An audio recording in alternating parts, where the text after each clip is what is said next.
All text is hexed, no more than a test to vilify and vex the complexities of context.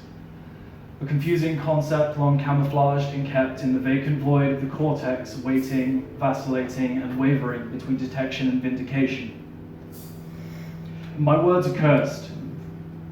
A cacophonous chorus of the ill-verse and perverse, predominant pontification serves no purpose but to perpetuate perplexion within a self-reflection, posing an ill presentation of the righteous wrongly represented. And my speech is no longer impeached. The cornerstone of communicating existence has been diminished, where only a spindrift of the oceanic whole remains distinctive, and instinctive questioning has been relinquished, leaving the painting unfinished and hanging on an ellipsis. Language is incompatible and damaged, a fast flourishing miscarriage, unable to grant safe passage on a pilgrimage where the concubinage of man and unsound speech have fallen foul of fluctuating facts and disparagement. In short, we're fucked without the means to say it.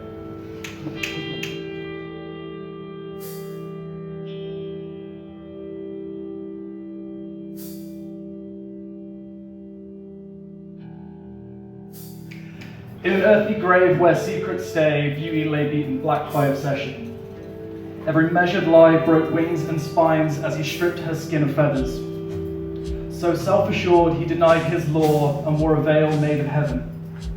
She cried aloud, but man too proud fractured her body by the number of 7. Replaced natural form with shapes adorned where her body had once been a temple. Man, as opsimath come automath, would shape her form from right to simple. A curse now worn on the body scorned, seen unto him alone a crystal, a superfluous lie, he alone defined, shattered self-esteem already brittle.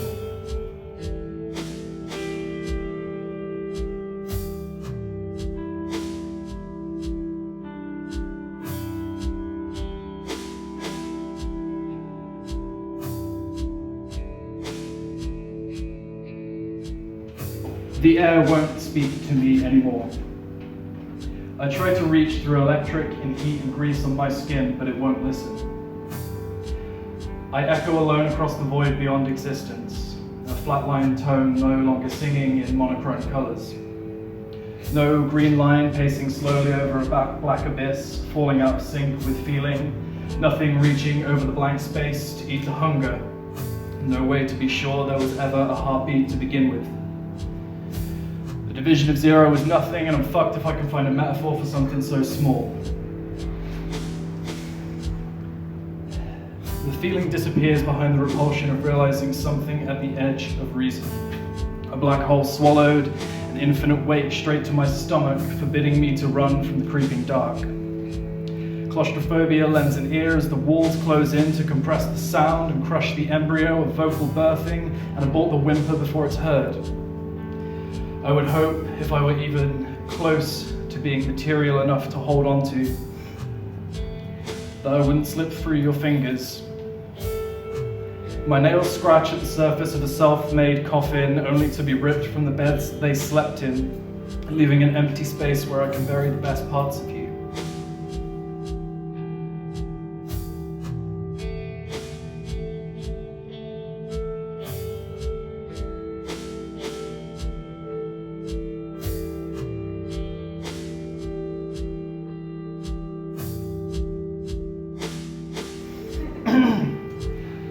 I choke upon words I should be coughing up. There is meaning in that bottomless black sea, but I am helpless but to look from above until it surfaces for air. I would reach under the skin of that ichorous ocean, but the things that got buried there have been biding their time until I get close enough for them to drag me back in. So for now, I sit in the storm clouds that have gathered over the obsidian mirror and hope I don't catch someone else's reflection staring back up at me.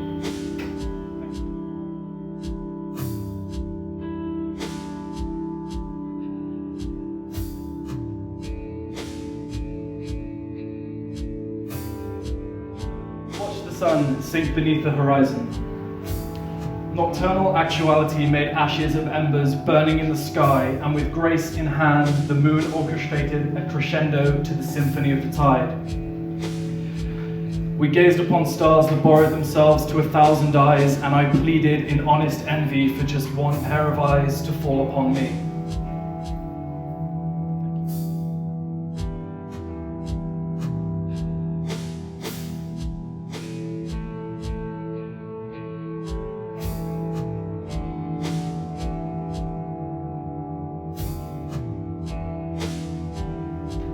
Another tragedy over the airwaves.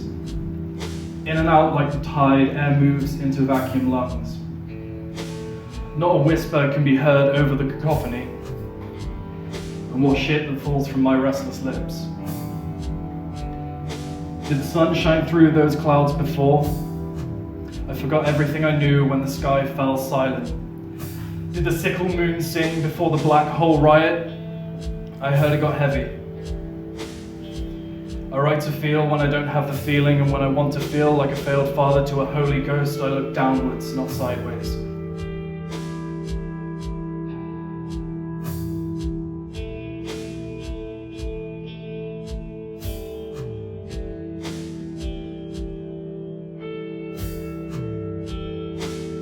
Owing nothing to the sun and asking nothing of the moon, blood-stained palms press upon bare skin and whisper songs into the womb. With that we lie, hand in claw, tooth and nail, fighting lust, bound in leather to undress.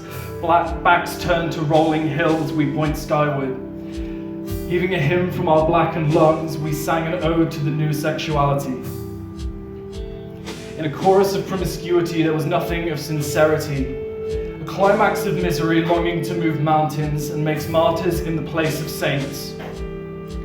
Such a cruel repetition of self-indulgence, I think to myself, with my sullen face glued to the floor of some fresh hell for the night.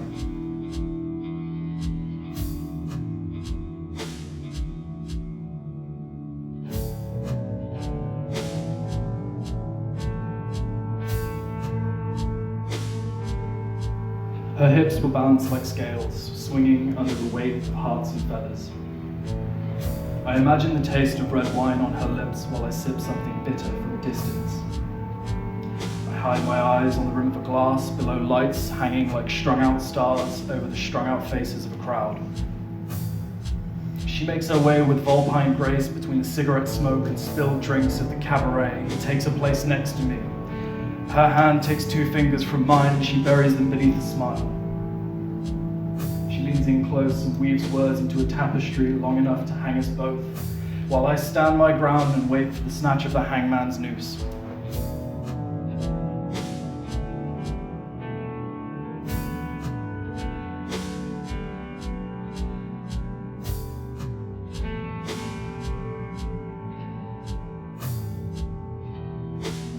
It's peak winter and I'm standing against a backdrop lit in snow white and blue on account of an ambulance stirring hues between the heartbeats of last moments or another lifetime. The cold cuts and the wind howls like a masochist while I'm stood like a limp dick under a lamppost taking a moment to try and get out of my head.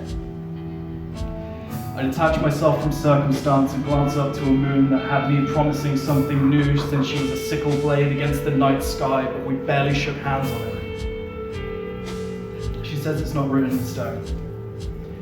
It's written in sand and passed through the neck of an hourglass into a desert where oceans used to stand.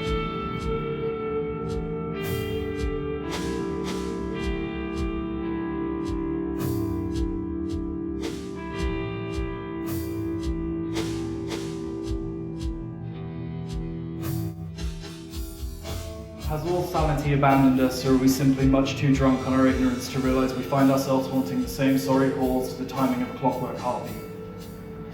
It should be right to raise a glass while we're here to those who find themselves pontificating cheap sentiments over cheaper drinks, articulating pretension as if unwanting ears should nonetheless acquire a taste for overstated opinion. So here's one to remember every sentiment that flows like a liquid truth from our loose tongues, and here's another in the hope that we forget.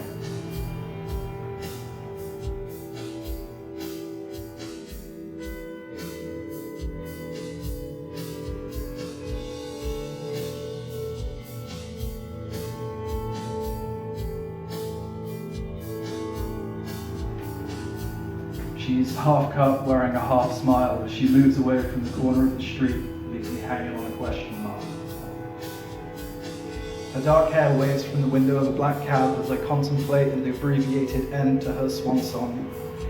She disappears behind the final curtain. I lay on questions that burn their way through cigarette cartons, stretching thin conversation over empty glasses and beat a bad rhythm until my head starts to split. She appears somewhere between smoke and bathroom mirrors, like a priestess dressed in the ebony shades of night, with a crescent moon glowing between parted lips painted in earthen tones. Drinking good whiskey and bad taste, I stare at the coronary catharsis marked with an X between her breasts and talk about thoughts of an afterlife plus to the afterglow.